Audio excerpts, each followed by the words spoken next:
Əvvəlki verilişimizdə biz rayon haqqında, Füzuli rayon haqqında ümumi məlumat vermişdik. İndi mən Nazim Tapdıqoğlu Vəlişov tarixçi, tədqiqatçı olaraq rayonun əvvəllər Qaryagin adlanması ilə bağlı, Sərdar rayonu adlanması ilə bağlı və ümumiyyətlə qəza zamanı həm rayonlaşmaya qədər bildiyimiz kimi Azərbaycanda qəzalaşma olmuşdur. Həmin Cəbrayıl və Qaryagin qəzası haqqında da istərdim ki, qısaca olsa da məlumat verim. Füzuli rayonunun da ərazisinin daxil olduğu Qaryagin qəzası biri iyul 1873-cü ildə Cəbrayıl qəzası kimi yaranmışdır və az müddətdən sonra bildiyimiz kimi 1804-13-cü illərdə 1-ci Rus-İran müharibəsinin Rusiya tərəfdən qəhrəmanlarından biri, sərkərdələrindən biri olan Pavel Qaryaginin adı ilə Cəbrayıl qəzasının adı Qaryagin qəzası adlandırılmışdı. Bu, o Qaryaginin ölümünün 100 illiyi ərəfəsində olmuşdur. 1905-ci ildə. Bildiyimiz kimi toxundum mən o məsələyə ki, yəni 19-cu əsrdə 2 dəfə Rusiya ilə İran arasında müharibə olmuşdur və bu 1-ci Rus-İran müharibəsi 1804-13-cü illəri, yəni Gülüstan sülh müqaviləsi ilə başa çatmışdır. 2-ci Rus-İran müharibəsi ilə isə 1826-28-ci illər olmuşdur və bu Türkmənçayda imzalanmış müqavilə əsasında başa çatmışdır. Həmin o 1-ci Rus-İran müharibəsi zamanında Pavel Qaryagin Rusiya tərəfdən sərkərdə, görkəmli bir sərkərdə olmuşdur və Azərbaycan ərazisində, bizim indiki Azərbaycan Respublikasının da ərazisində çoxlu döyüş əməliyyatları keçirmiş və bir çox döyüşlərdən qalib kimi çıxmışdır. Və o sonraki döyüşlərin birində Əskəran, Ağdam, Şəmkir döyüşlərində xüsusilə də fərqlənmiş. Əskəran döyüşündə isə yaralanmışdır və bu aldığı yaradan sonra mülki işlərlə bir müddət müalicə olunmuş və 1807-ci ilin payızında, noyabrında dünyasını dəyişmişdir. Və aradan 99 il keçdikdən sonra, yəni onun ölümündən 100 illiyi ərəfəsində Çar Rusiyasının, deməli, o siyasəti nəticəsində Çarın fərmanı əsasında Cəbrayıl qəzasının adı dəyişdirilərək həmin bu Pavel Qaryaginin adı ilə əlaqələndirilmişdir. Bəs görəsən bu Pavel Qaryagin özü kim olmuşdur? Əlbəttə, bunu bilmək çox vacibdir. Ona görə ki, ən azından böyük bir qəzanın adı, yəni Qarabağ ərazisində yerləşən bir qəzanın adı və sonradan Qarabağ qəzasında rayonlaşmada, yəni rayonlaşma bildirir ki, 8 avqust 1930-cu ildə həyata keçirilmişdi. O rayonlardan da birinin adı elə, indiki yəni Füzuli rayonunu nəzərdə tuturam, Qaryaginin adı ilə əlaqədar olaraq yaranmışdır. Və ona görə də bu Qaryagini biz daha yaxından tanımalıyıq. Bu mənada da mən istərdim ki, Pavel Mikhailoviç Qaryaginin həyatı ilə bağlı, həyat fəaliyyəti ilə bağlı qısaca da olsa məlumat verim. O 1761-ci ildə, Pavel Mikhailoviç Qaryagin 1761-ci ildə Ukraynada, Poltava şəhərində, deməli, Zadəgan ailəsində anadan olmuşdur.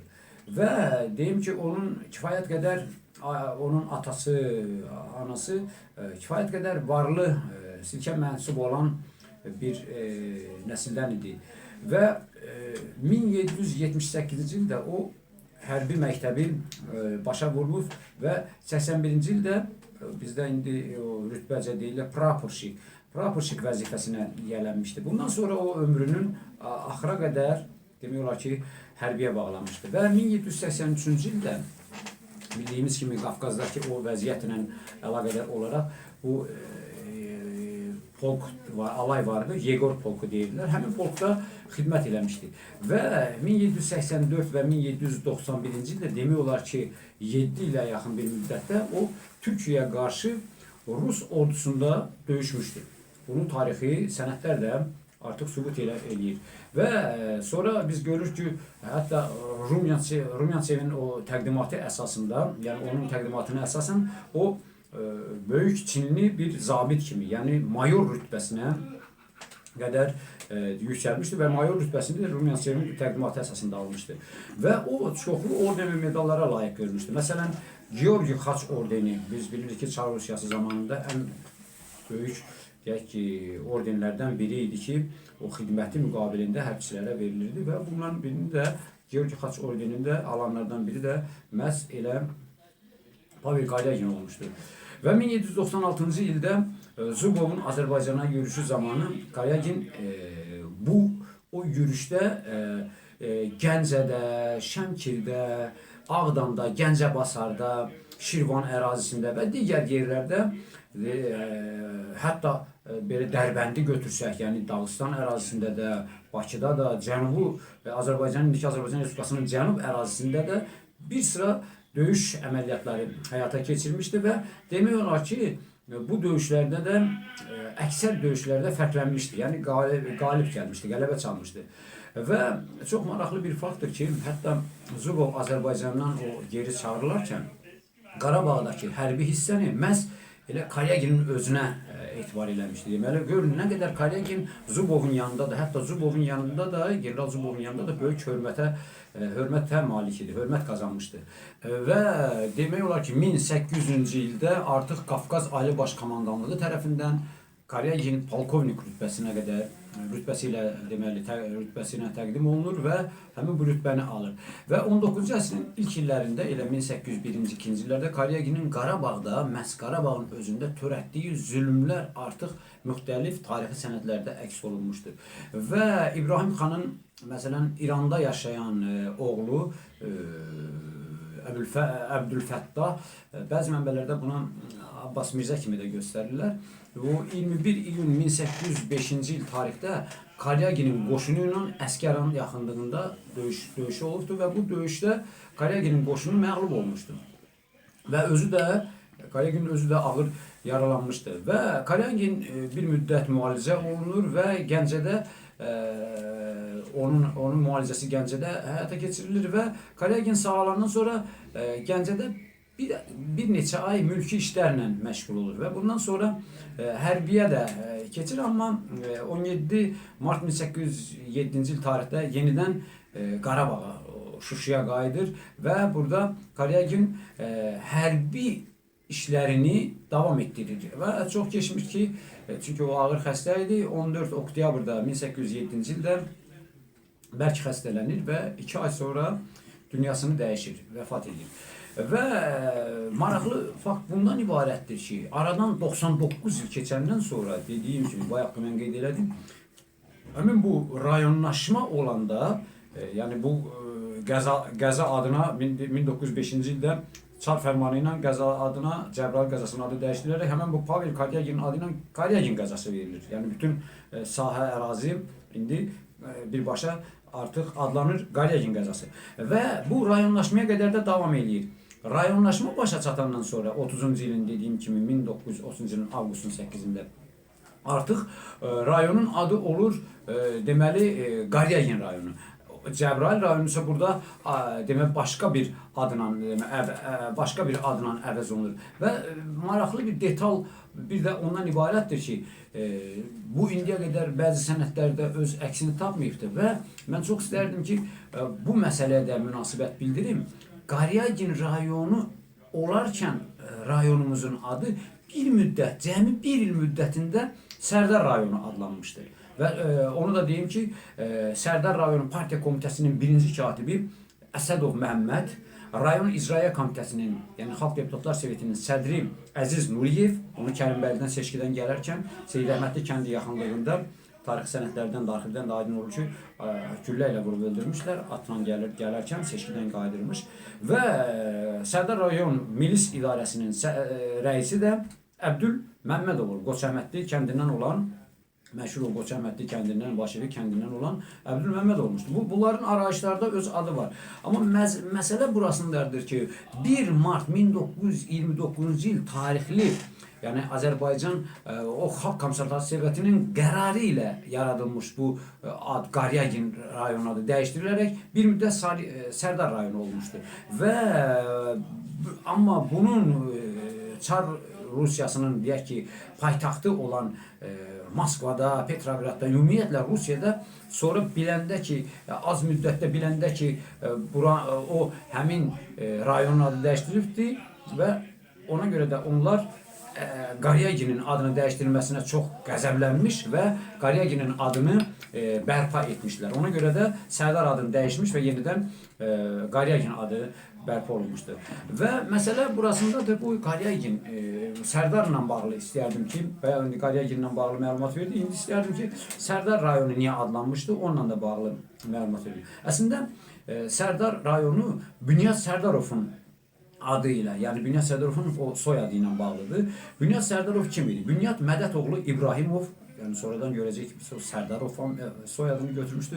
O 1889-cu ildə Füzuli rayonunun Qarxabazar kəndində anadan olmuşdu və məşhur, deyək ki, qohumu ilə məşhur Xanlar Səfərəliyevlə birlikdə 19-cu əsrin sonlarında və 19-cu əsrin deməli 20-ci əsrin əvvəllərində 1904-5-6-cı illərdə artıq o görür ki, o Bakıda qohumu xanlarla bir yerdə işləyir, qalır. Hətta onlar bir deyək ki, bir otaqda deməli qalırlar və bu illərdə, yəni bilirsiniz ki, tarixdən də məlum ki, 1904-5-ci illərdə ən çox Çar Rusiyasında Bakıda çoxlu tətillər keçirildi ki, 10 minlik, 20 minlik, bəlkə də 50 minlik, əhalisi 100 minliklərlə o adamlar, hətta İrandan gələnlər, Qafqazın digər ərazilərindən gələnlər Bakıda Ümumi Rusiya tətilləri elan olurdu və ümumiyyətlə Çar Rusiyası zamanında ən çox milli tətillər əsasən Bakıda keçirilirdi və bu tətillərdə Bünyat Sərdarov da, Xanlar Səfərəliyev də təbii ki, bir iştirak edirdi. Və Sərdar kimidir? Sərdar isə həmən Bünyadın ulu babasının adı idi. Yəni Sərdarın İbrahimin də Mədət adlı oğlu vardı və yəni bu Bünyadın atası Mədət, həmin Mədət, onun da atası idi. Mədətin özünün 5 övladı olmuşdu ki, onların da ən böyüyü elə Bünyad idi. Və Bakıda o deyim ki, o tətillərdə iştirak edirdilər və çox maraqlı bir detal mən istərdim ki, bunlar haqqında məlumat verim və bir müddət o mühəndis var idi, Katovski deyildilər. O Katovskinin döyüşdə, 7-ci ildəki o döyüşdə o mədən müdürü idi, yaralanmışdı. Və bu Katovskinin yaralanmasında bir neçə adamı günahlandırılırdı və o cümlədən də elə Bünyadın özünü də günahlı, təqsirli bilib, təqsiri sübut olunmadığı halda da deməli həbsə atmışdılar. Və çox bir müddət o Bayıl həbsxanasında yatdıqdan sonra təqsiri dəlil, təqsirli deməli sübut olunmadığı üçün 1908-ci ildə yaz aylarında o azad olunur və sonralar uzun müddət təqiblərlə üzləşir. Amma bundan əvvəl bilirsiniz ki, 1907-ci ildə onun qohumu Xanlar Səfərəliyev 1907-ci ildə 22 yaşında tətil zamanı güllələnmiş və deməli dünyasını dəyişmişdi və onu indiki Bayıl qəsəbəsinin, Xanlar qəsəbəsinin yaxınlığında bir heybət məscidi ilə üzbəüz təxminən 50-60 metr ondan aralıda qəbirstanlıqda dəfn eləmişdilər 1907-ci ildə. Orada da demək olar ki, o zaman Stalin, Məhəmməd Əmin Rəsulzadə və digər o vaxtki deyək ki, tanınmış rəsmi şəxslər onun dəfnində iştirak eləmişlər. Və 1915-ci ildə Sərdarov artıq Bakı bolşeviklərinin gizli yığıncağında iştirak edir. Yəni xanların qohumu, həmin bu Bünyad gizli yığıncaqlarda iştirak edir. Həm də Rusiya Sosial Demokrat Fəhlə Partiyasının Bakı komitəsinə hətta üzv seçilmişdi və o vaxt hətta o bir müddət 17-ci ildə Hümmət komitəsinin, sonra da Bolşeviklər Partiyasının Balxanı rayon komitəsinin də üzvü seçilmişdi və Sərdarov Bakı Sovetinə də hətta bir müddət Bakı Sovetinin deputatı da olmuşdur. Əsas məsələ budur ki, 18-ci ilin sonlarında, təxminən 18-ci ilin deməli noyabr, dekabr ayları idi. Onda Leninin göstərişi ilə Hərbi İşlər Komissarlığı yanında yaradılmış olan o müsəlman hərbi kollegiyası o bürosunun üzvlüyünə namizədlərdə Sərdarın da, yəni Bünyadın da adı vardı, Bünyad Sərdarovun da və ora üzv seçilmişdir.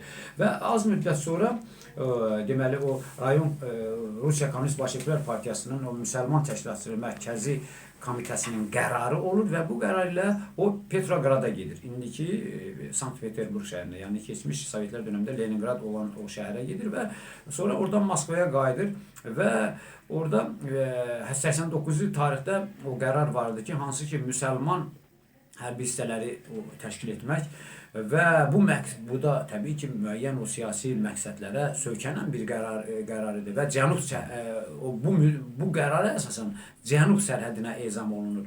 Və burada bir məsələni də qeyd etmək lazımdır ki, 1919-cu ildə o Dərbəndə Maxaçqalıya gəlir və orada gizli yolla təqdimat, onda gizli tapşırıq belə idi ki, balıqçı qayığında siyasi ədəbiyyat, yəni o zamanınki Bolşevik ədəbiyyatı deyə, yəni qadağan olunmuş ədəbiyyat sayılırdı və daha bir də silahlar, yəni yüklənmiş qayıqla Bakıya gəlməli idi. Yəni bu yükləri çatdırmalı idi Bakıya.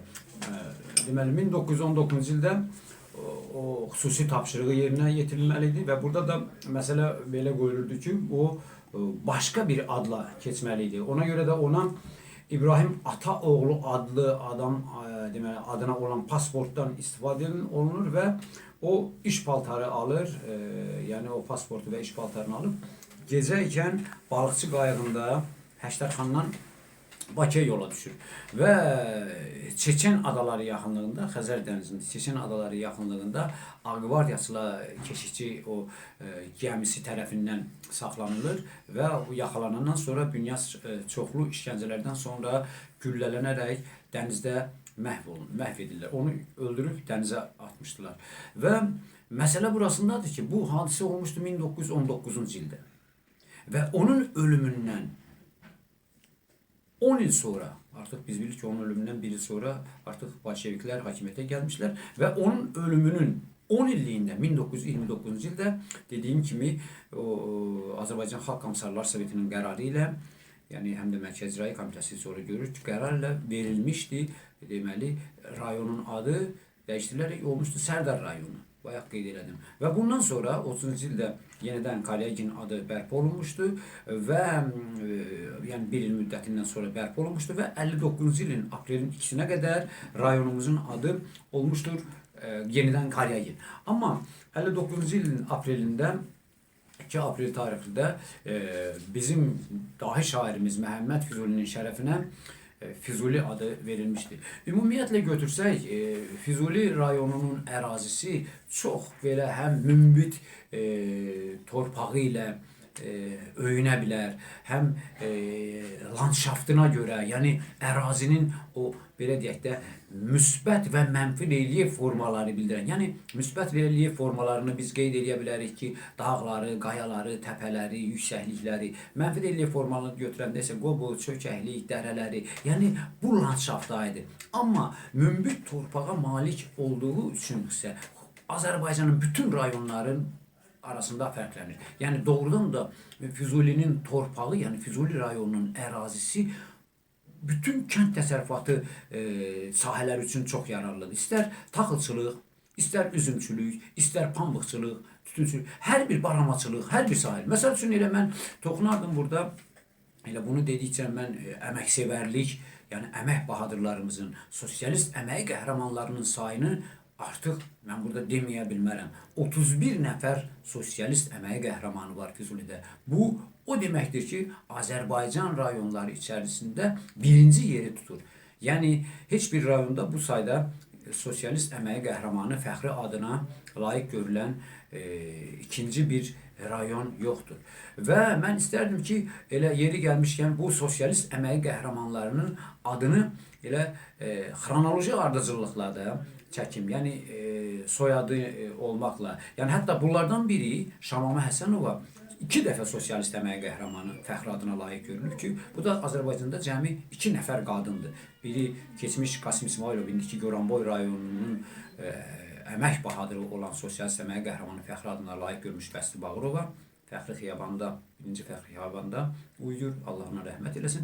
İkincisi də bir neçə il öncə dünyasını dəyişmiş bizim gözəl pambıqçı ustamız, pambıq ustası, yəni dünya tərəfindən tanınmış, keçmiş SSR-də, hətta o zamanlar bilirsiniz İttifaq və Millətlər Soveti var idi, onun da mavinidir. Yəni Azərbaycan qadınları, xanımları içərisində ən yüksək vəzifəyə də layiq görülmüşdür.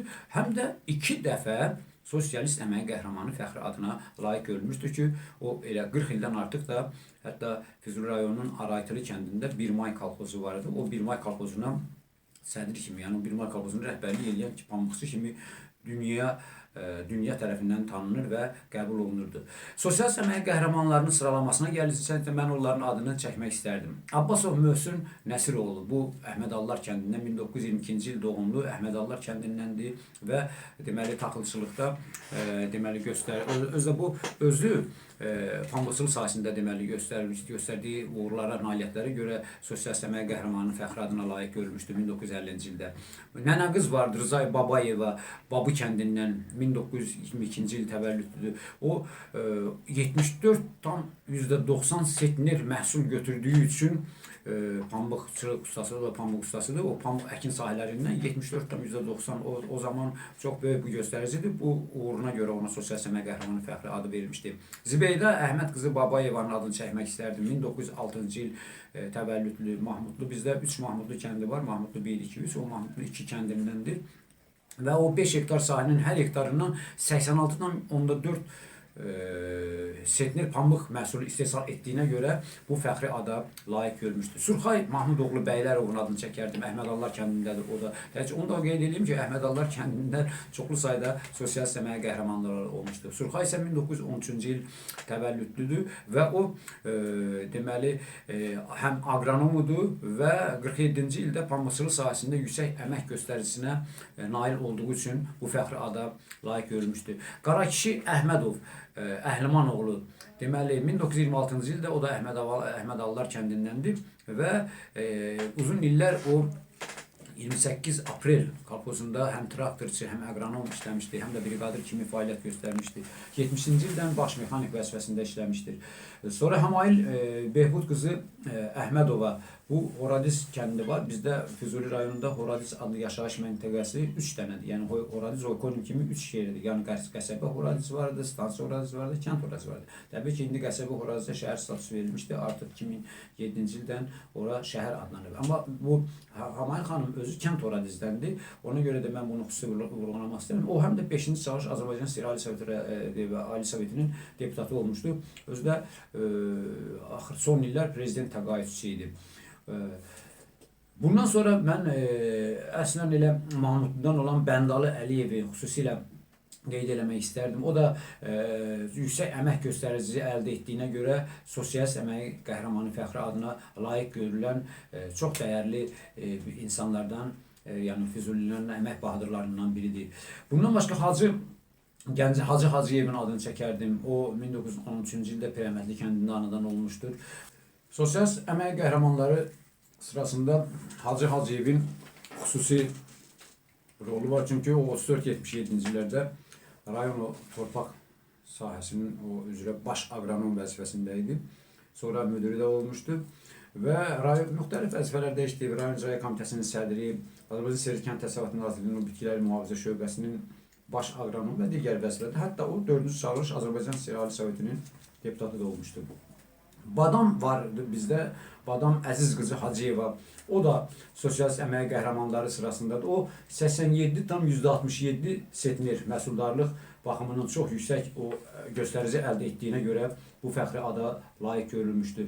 Bundan başqa Sayat Həsənovanın adını çəkmək lazımdır ki o da deməli biz belə götürsək indi elə bizdə bir şey də var ki, bir məsələni də qeyd etmək. Elə adamlar ki, əmək bahadırları pambıqçılıq sahəsində, elələri var ki, taxılçılıq sahəsində bu fəxri adı almışdılar. Yəni dediyim kimi bu Sayat xanım 10 hektar əkin sahəsinin hər hektarından 30,7 sentner buğda məhsulu əldə edilir. Bu doğrudan da çox yüksək göstəricidir. Hətta mən onu deyim ki, bəzi torpaqşünas alimlər, hətta akademik Cəlal Əliyevin özü, digər torpaqşünas, ümumiyyətlə rayon haqqında, o rayonun ümumi torpağı haqqında çox dəyərli fikirlər deyir. Hətta o birlik bitkilər arpa, buğda, vələmir, çoğdar, bu bəzisi 2 dəfə məhsul verir. Yəni bu da o torpağın necə mümbit olma, necə bərəkətli, yəni kənd təsərrüfatının necə yararlı olduğuna irəli gəlir. Yəni Sayat xanım da 30,7 sentner buğda məhsulu əldə etdiyinə görə SSR Ali Soveti Rəisət Heyətinin fərmanına əsasən bu yüksək sosialist əmək qəhrəmanı fəxri adına layiq görülmüşdür. Şamama xanımın xüsusilə qeyd elədik. Bir də mən onu qeyd etmək istəyirəm ki, o 2 dəfə bu fəxri ada layiq görülüb. Birində 47-ci ildə, ikincisində də 50-ci ildə bu fəxri ada layiq görülmüşdü. Özü də Şamama xanım müxtəlif illərdə Sovet Komünist Partiyasının 20-ci qurultaydan başlamış ta elə 27-ci qurultaya qədər. Sonra Azərbaycan Komünist Partiyasının da qurultayları bilirsiniz keçirildi paralel olaraq. Deyək ki, 27-ci qurultayda, 28-ci qurultay, da bunun sahibi 29, 30, 31-ci qurultayın da deməli nümayəndəsi olmuşdu. Hətta İttifaq Sovetinin sədr müavini də olubdu. Yəni 14 ilə yaxın bir müddətdə 1960-cı ildən 1974-cü ilə qədər.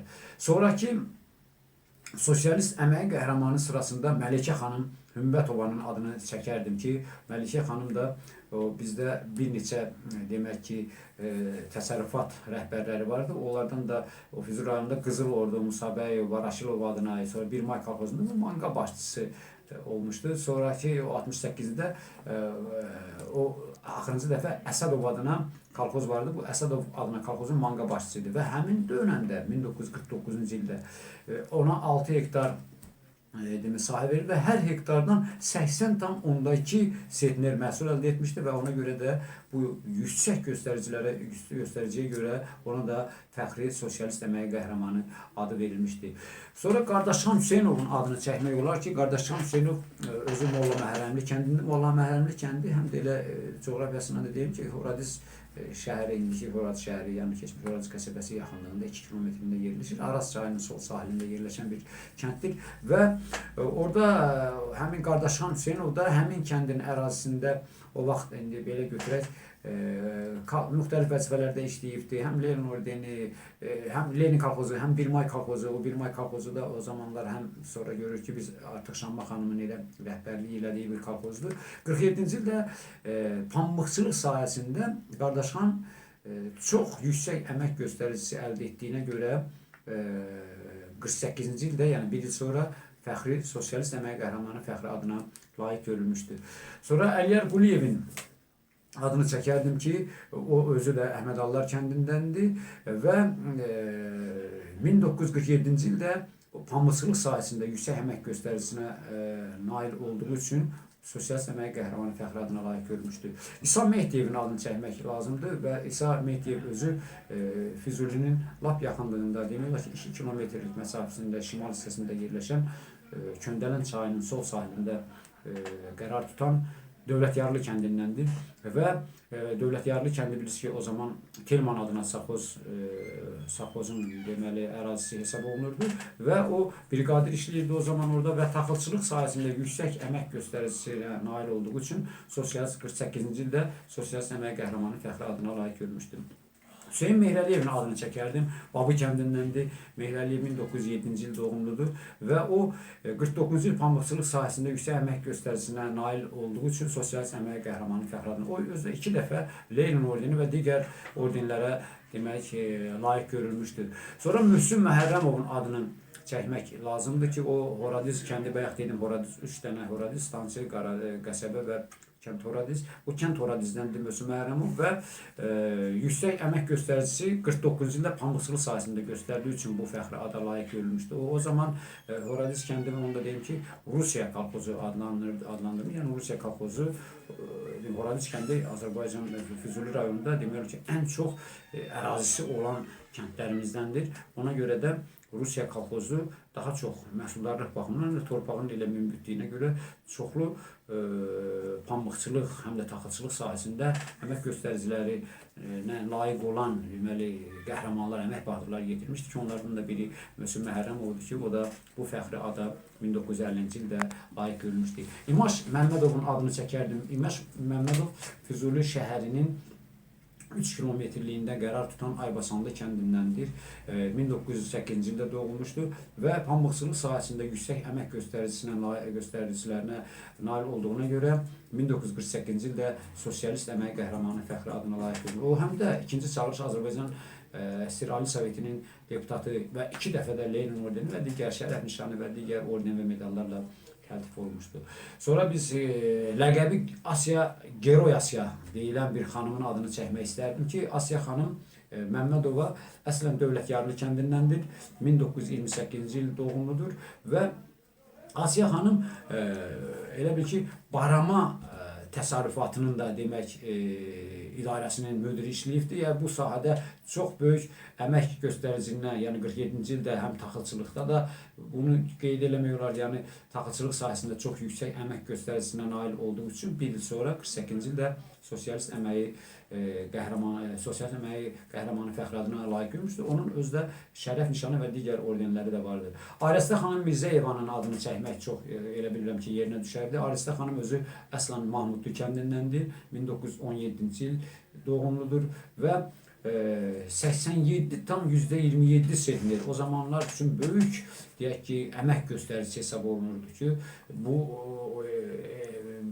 bu rəqəmi arzulamaq olardı ki, hər bir deyək ki, əməkçi istərdi ki, heç olmasa 70-ə çatsın, 80-ə çatsın, amma Aristə xanım 87 tam %17 sentner məhsul əldə edilmişdi və ona görə də 1948-ci ildə bu fəxri ada layiq görüldü. O həm də 2-ci çağırış Azərbaycan Əsir Ali Sovetinin deputatı olmuşdu. Füzuli rayonunda Sosialist Əmək Qəhrəmanları sırasında mütləq Dövlətyarlı kəndindən olan Cəlil Kərimoğlu Muradovun da adını çəkmək elə bilirəm ki, yerinə düşərdi. O da 1947-ci ildə taxılçılıq sahəsində yüksək əmək göstəricilərini əldə etmişdi və ona görə də bir il sonra ona vətənin, deyək ki, SSR-nin, o zamanki keçmiş SSR-nin ən yüksək fəxri adı, Sosialist Əmək Qəhrəmanı fəxri adı verilmişdi. Sonra mən 2 nəfərin adını xüsusilə çəkmək istərdim. Ona görə ki, bunlar əslən Füzulidəndirlər, amma heç Füzulidə yox, uzaq Qazaxıstanda bu fəxri adı alanlar sırasındadır. Bunlar Çərkəz Musaoğlu Muradov və Fərman Musaoğlu Muradov qardaşlarıdır ki, bunlar da o zaman 47-ci ildə Ali Sovet Rəyasət Heyətinin fərmanı ilə Qazaxıstanda Çuğundur üzrə yüksək əmək göstəricisi nail olduğu üçün bu fəxri adı almışdı və digər onların ikisi də o vaxtki Sovet İttifaqının çoxlu orden və medalları ilə tərtib olunmuşdu. Bundan başqa Füzuli rayonunun Sosialist Əmək Qəhrəmanları sırasında mən Məhəmməd Orucovun adını xüsusilə qeyd etmək istərdim. Məhəmməd Orucov kim idi? Bu Məhəmməd Oruclu 1907-ci ildə biz Sərdarlı kəndi deyirik. Sərdarlı kəndində doğulmuş bir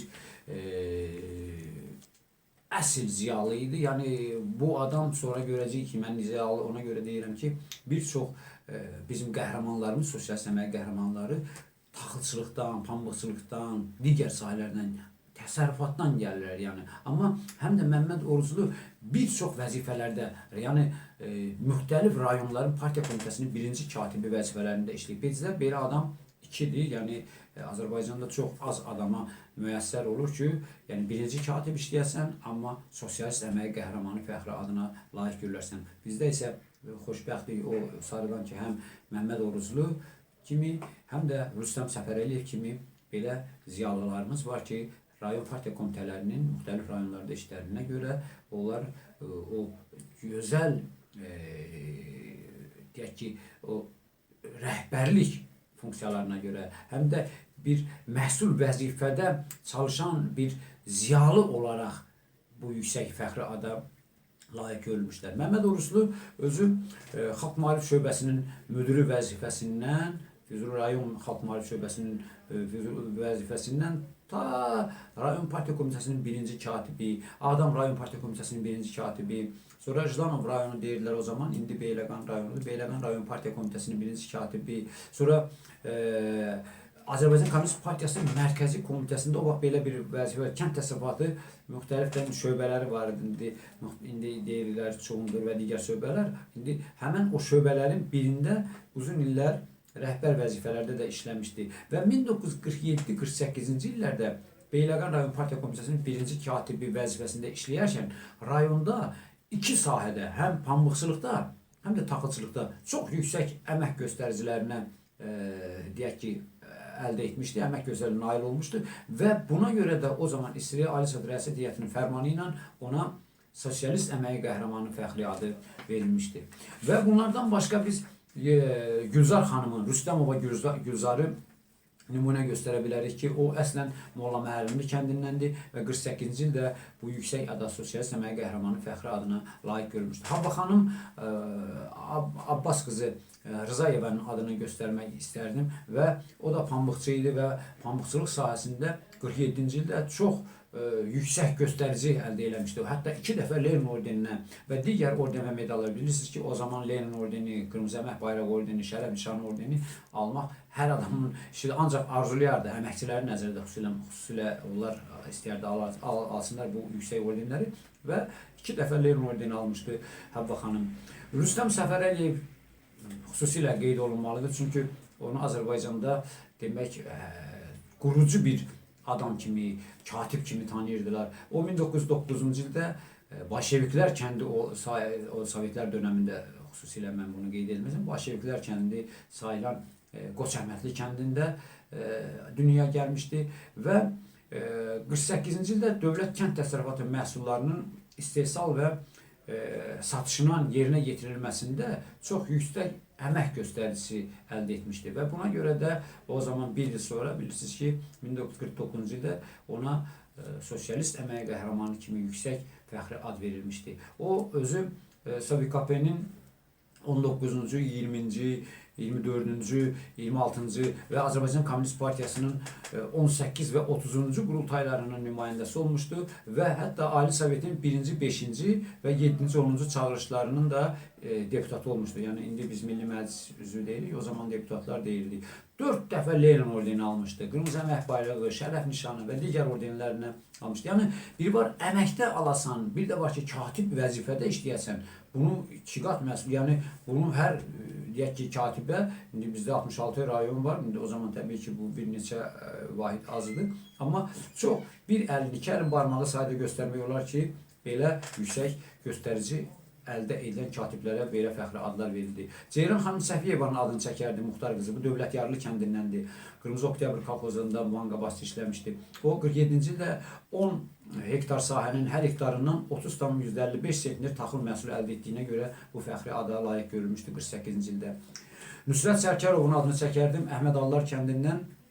Nüsrət müəllim o zaman 50-ci ildə demək pambıqçılıq sahəsinə görə, yəni bir il qabaq 49-cu ildə pambıqçılıqda yüksək əmək göstəricisine nail olduğu üçün bir il sonra 50-ci ildə bu sosialist əmək qəhrəmanı fəxri adına layiq görmüşdü.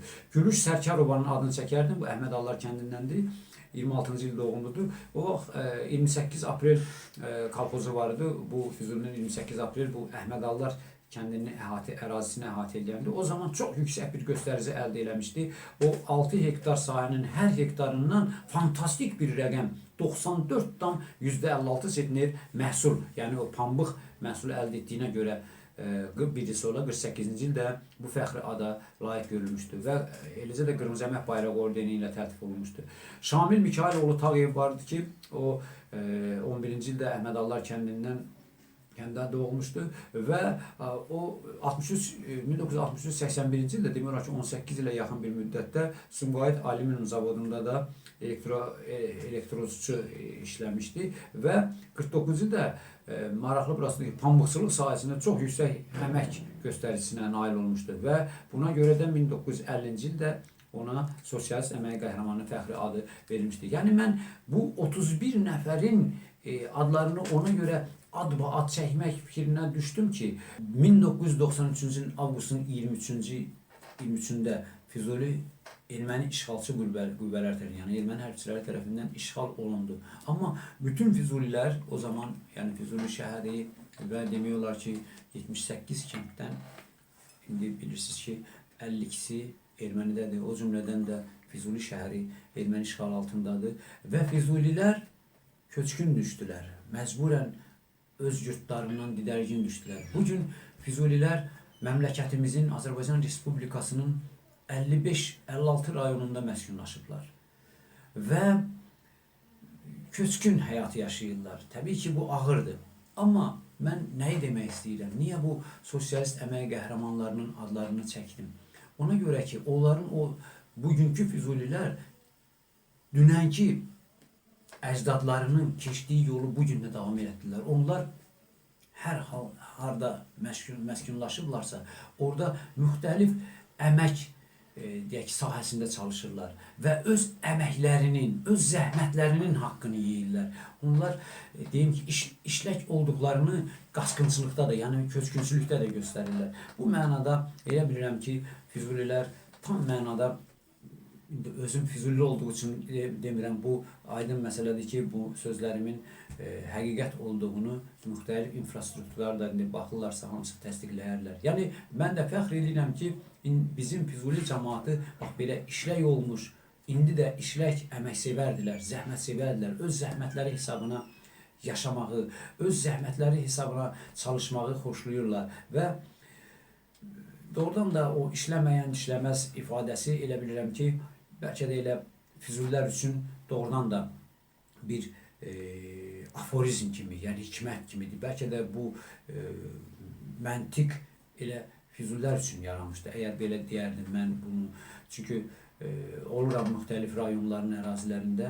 Hardasa deyirlər ki, yerliləriniz falan yaxşı göstəricilər əldə edirlər, müəyyən torpaq sahəsi ayrılıb, heç yerli hali o göstəricini əldə edilmir. Mən onda deyirəm ki, bəs onlar kimlərin varisləridir? Təbii ki, öyünürük, sevinirik.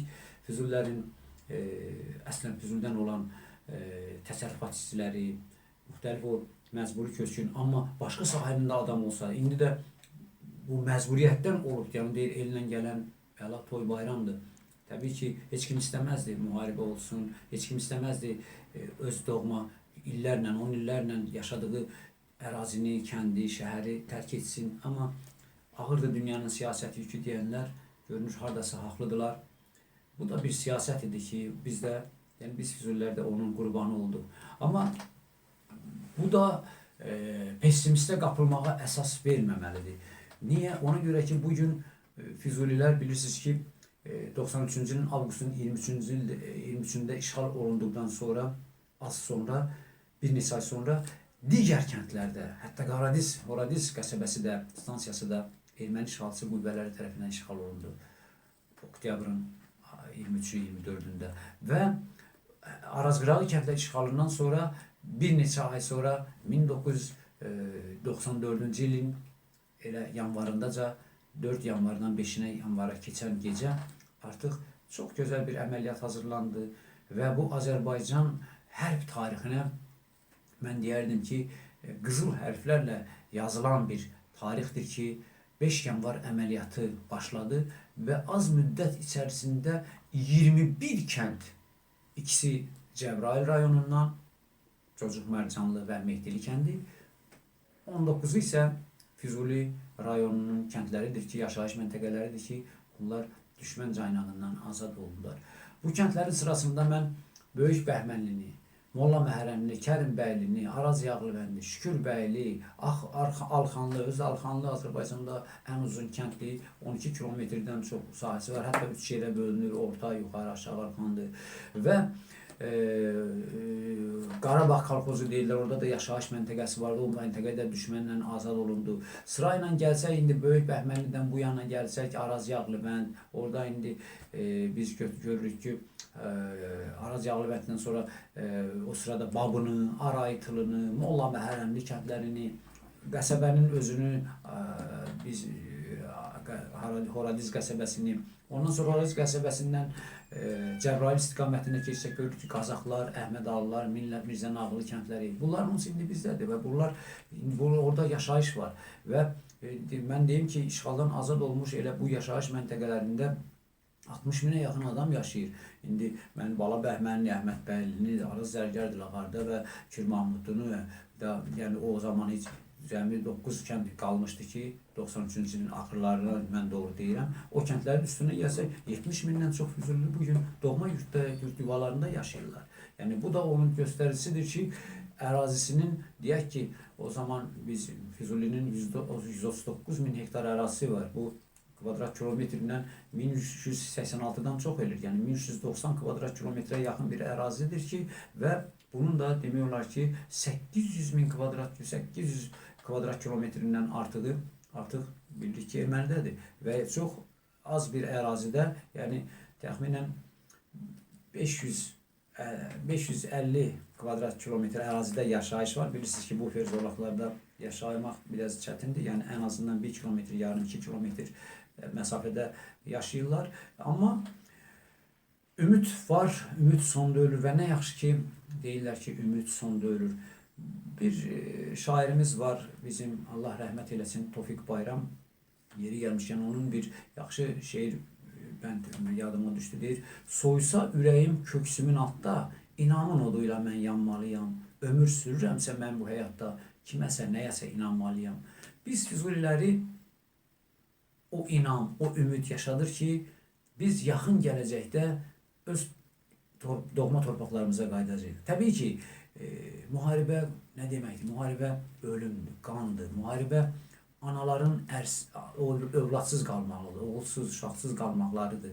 Müharibə qadınlarımızın ərsiz qalmağıdır, arvadların ərsiz qalmağıdır. Bəli, müharibə evlatların atasız qalmağıdır, bacıların qardaşsız qalmağıdır və s. və ilə axır. Amma kim istər? Biz heç birimiz təbii ki istəmərik müharibə. Amma görünür ki, müharibələr olmuşdur. İndi mən özüm də tarixçi olduğum üçün ta qədimdən bugünə qədər olan müharibələri təhlil edən bir ziyalı kimi, bir tarixçi, tədqiqatçı kimi, müharibələr ərazi üstündə də olur, müharibə qadın üstündə olur, müxtəlif səbəblərdən olur. Amma bu müharibə elə bir müharibədir ki, məsəl üçün Qarabağ müharibəsi məkirli ermənilərin bizim türk dünyasına, türkçülüyümüzə, Azərbaycançılığımıza qarşı elə bir zərbədir ki, biz hələ də, yəni təbii ki, bunu başqa tərəflərini mən indi demək istəyirəm də, həm də istəmirəm. Yəni müəyyən qüvvələr var, güclər var ki, onlara arxanırlar, öz havadarları. Təbii ki, erməni, 3 milyonluq erməni kimdir ki, 50 milyonluq Azərbaycanlıya və yaxud da 200 milyonluq türk dünyasına meydan oxuya. Təbii ki, bu rəqəmlər özü də hər şeydir. Amma uzun illər, deyək ki, uzun 10 illər, 100 illər bir yerdə yaşamış bir millət kimi görünür ki, biz onlara, bilirsiniz, inanmışıq. Biz onlara, deyək ki, düşmən kimi baxmamışıq. Hətta lap 20-ci əsrin, yəni 100 il öncə 2 dəfə böyük biz qovğanın, o davanın, vuruşmanın şahidi olsaq belə onları bağışlamışdıq. Yəni mən 1905-6-cı il birinci erməni-müsəlman davasını, ikinci dəfə isə 1918-20-ci illər ikinci erməni-müsəlman davasını xüsusilə nəzərdə tuturam. Onlar da onlara dərs olmadı. Düzdür, biz bağışladıq. Amma nə qədər olar bu bağışlamaq? Hesab edirəm ki, artıq Azərbaycan qüdrətli bir dövlətdir. Azərbaycanın çox qüdrətli ordusu var. Bunu gizlətməyin mənası da yoxdur. Bunu ermənilər də görür, biz də görürük. Sadəcə olaraq mən hesab edirəm ki, siyasi müstəvidə anlaşma olmalıdır və onlar bizim 86,6 min kvadrat kilometr ərazisi olan Azərbaycan Respublikasının bugünkü 12,5 min kvadrat kilometrini zəbt ediblər. Onlar oradan çəkilməlidirlər. Könül xoşluğu ilə. Yox, əgər çəkilməsələr, təbii ki, müharibə yolu labüddür və bu yol isə çox, deyək ki, qan töküləcək müharibədə olmalıdır. Qarabağ probleminin biz fonunda digər iddialarımızı qaldıra bilərik. Yəni Zəngəzur, əlbəttə ki, Sisyan da, Qafan da, Mehri də, bunlar hamısı Azərbaycan əraziləridir. Və Dərələyəz götürsək, hamısı Azərbaycan ərazisi olubdur. Göyçə mahalını götürsək, hamısı vardır. Göyçənin o tərəf, bu tərəf, İrəvan xanlığının ərazisi, istər Bəylərbəylik dönəmində, istər elə xanlıq dönəmində, həmişə hansı xanlar olub, İrəvan xanları, hamısı Azərbaycanlılar olublar. Amma erməni, deyək ki, o 2-ci Rusiya-İran müharibəsindən sonra 1828-ci ildən sonra, bir il sonra gəlib Azərbaycanın müxtəlif ərazilərində, o cümlədən Qarabağda, Zəngəzurda və elə İrəvan yaxınlığında, Şirvanda məskunlaşan Türkiyədən və İrandan gələn 10 minlərlə ailələri nəzərdə tuturam. Bunların hamısı özləri də etiraf edir ki, bəli, məsələn 1978-ci ildə gəldiklərinin 150 illiyini qeyd ediblər. Bu ilə Ağdərənin kəndlərində də bu mövcuddur və Ermənistanın özündə də bunlar daşlara tək olmuşdur. Baxmayaraq ki, erməni ustaları, bərnaları o daşları yorma, dəyişməklə, onları dəyişib sındırmaqla məşğuldurlar ki, yəni bu iz itsin, xeyr, tarix təkrar olunur. Və hesab edirəm ki, Zəngəzura da iddiamızı biz qaldıra bilərik. Çünki onlar əzəli, əbədi Azərbaycan torpağı olmuşlar. Və bunu Azərbaycanın həm erkən orta əsr tarixi, həm orta əsrlər dönəm tarixi, həm də son orta əsrlər dönəm tarixlərdə, yəni mən xüsusilə də Səfəvilər sonu deyəm, Səfəvilər dönəmi, hamısı Azərbaycan ərazisidir. Bu tarix, bilirsiniz, elə məsələlər var ki, bunlar hardasa siyasi zəmində həll olunmalıdır.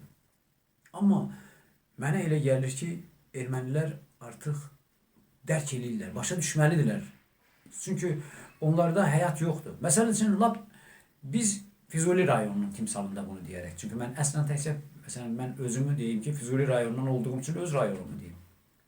Bizim rayonun işğaldan azad olmuş ərazisində yollar çəkilib, bütün infrastruktura işləyir, bütün yaşayış məntəqələrində elektrik, işıqla təchiz olunub, əksəriyyəti qazla təmin olunub, bütün kommunal sistem normativ surətdə paylanıb verilir və əhali artıq orada yaşayır. Amma hələ işğaldan azad olan bu az müddətdə bu cür, deyək ki, nailiyyətlər əldə olunur. Bəs indi görək, Ermənistanın özündə, lap belə böyük şəhərlərində, hansı şəhərlərin, Lernakanın özünü götürək də, keçmiş Gümrünü, lap İrəvanın özünü götürək. Hansı şəhərini, lap işğalda olan, deyək ki, bugün Stepanakert şəhərini, Xankəndini götürür. Onlar necə yaşayırlar? Bunlar, yəni bəzi yerlər işıqsız, qazsız, təbii ki, orada bu infrastrukturları həyata keçirmək üçün bir element də yoxdur. Demək, onlar artıq başa düşməlidirlər, gec də olsa başa düşməlidirlər. Bu, deyək ki, Rusiyanın, Qərb dünyasının avanturasına uymamalıdırlar. Mənə elə gəlir ki, artıq o ordumuz da hazırdır bu sözü deməyə. Aprel döyüşləri ilə bunu sübut elədi. Yadınıza salın, elə ötən illər avqust döyüşü, 1 avqust döyüşü. Avqust ayında bilirsiniz, əməliyyatlar oldu və bu əməliyyat nəticəsində Azərbaycan ordusu irəliləyə bilirdi, irəlilədi də. Amma yenə də müəyyən o siyasi gedişlər, xüsusilə də Rusiyanın regionda o Baraq dairəsinə, o deyək ki, buxovlu şəkildə aldığı siyasət nəticəsində dayandırıldı. Və yaxud da aprel döyüşlərini, elə 2016-cı ilin 5 günlük müharibəni götürsək. Yenə də 1, 2, 6 apreldə Marmuşavan, Seysulan, Talışkəndi, Lələtəpənin bu tərəfləri hamısı bizdə idi. Yəni, mən belə deyim ki, irəliləyiş də var idi, hətta Ağdərənin içərisinə doğru, Füzulinin özünün Cəbrayıl istiqamətdə, Tərtər istiqamətdə, bir neçə Ağdam istiqamətində Xocavənd istiqamətində irəliləyişlər var. Bu gizlətmir ki, bu Azərbaycan ordusunun əzmkarlığını götür və ordu ilə xalqın birliyi də göründü orada. 10 minlərlə, 100 minlərlə insanlar qalxdı ayağa ki, mən döyüşməyə gedirəm. Özü də orada bir tərəf partiyalılıq falan hamısı arxa plandaydı. Bəli, milli məsələ gələndə ancaq birlik olmalıdır və bu birliyi Azərbaycan xalqı, Azərbaycan dövləti də göstərdi. Və onun müqabilində elə məsələn adını çəkdiyim ərazilər düşməndən təmizləndi. Yəni mən nəyi demək istəyirəm? Doğrudur, burada yenə Rus burada əsas faktordur. Bu bizə bilirsiniz gün kimi aydındır. Mən elə gəlir ki, hər bir politolog bunu gözəl bilir. Hər bir tədqiqatçı, hətta bunu bilmək üçün, başa düşmək üçün gedib Amerika açmaq da lazım deyil. Hətta ali təhsilli olmayan adamlar da bunu gözəl başa düşür ki, bu erməninin, yəni bir ovuc erməninin arxasında hansı güclər dayanır. Təbii ki, vaxt gələcək, hər şey öz yerini alacaq. Yəni, hər şeyin zamana ihtiyacı var. Və zaman gələcək ki, bugün öz torpağından, öz doğma yurdundan ayrı düşən və 10 illərdir ki, o doğma yaşayış məntəqələrindən kənarda yaşayan Füzulilər də öz doğma yurt yuvalarına qayıdacaq. Mən buna inanıram və hesab edirəm ki, elə bizim də ömrümüz çatacaq ki, o gözəl günü, o Füzuli rayon, o zamanlar partiya komitəsinin binası deyildilər, yəni icra hakimiyyətinin binasında üç rəngli Azərbaycan bayrağının dalğalanmasını görəcəyik. O zaman təkcə Füzulidə yox, bütün işğal olunmuş rayonlarımızda, 11-ində də istər keçmiş Dağlıq Qarabağ Muxtar Vilayətini, yəni mən nəzərdə tuturam, orada keçmiş Marxumildə, Hadrutda, yəni Xocavəndi ilə birlikdə, keçmiş Ağdərəni də indi baxmayaraq ki, məlum qərarla ərazisi, yəni kəndlər 3 yerə, Tərtərə, Kəlbəcəri və Ağdama verilmişdir. Şuşanın, Laçının, Kəlbəcəri, Zəngilanın, Qubadlının, Cəbrayılın, Füzulinin, Ağdamın hər birini icra hakimiyyətinin binasının